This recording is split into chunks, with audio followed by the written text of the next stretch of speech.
ACONVRSHION with LEXIE from roll adjustment to FAHION, and yes, Caitlin Sealark.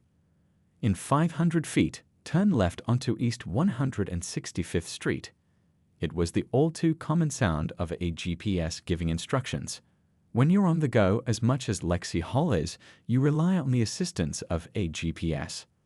On this day, October 29, 2024, Hall was in New York City for a quick stop to go to Game 4 of the World Series at Yankee Stadium.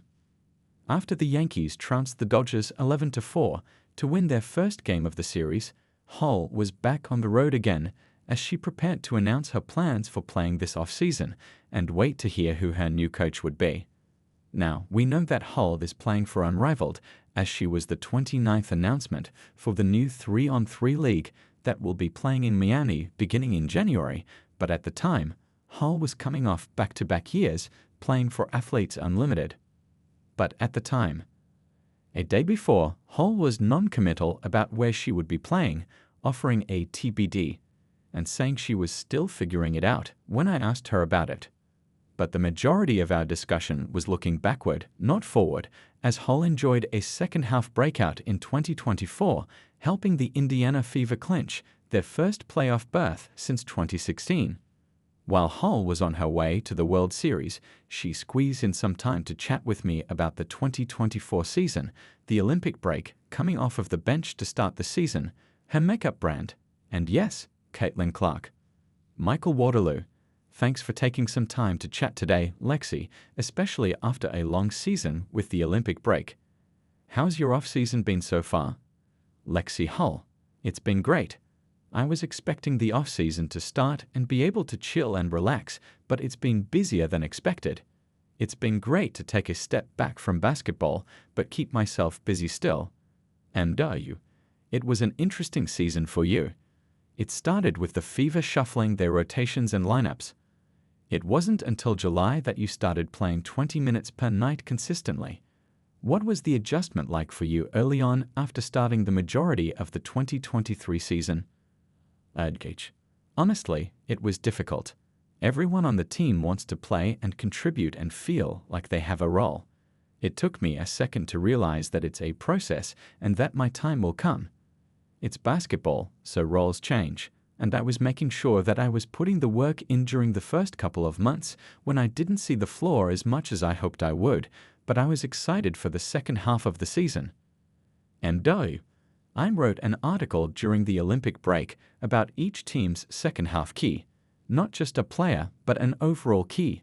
For Indiana, it was your play down the stretch. During that month-long break for the Olympics, were you in the gym, or did you take space from the game?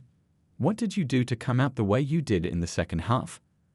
That break was great. We got a week and a half, 2 weeks off.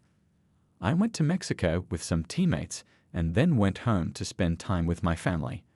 I headed back to Indiana for the rest of the month, and our coaches really pushed us and got us in the gym.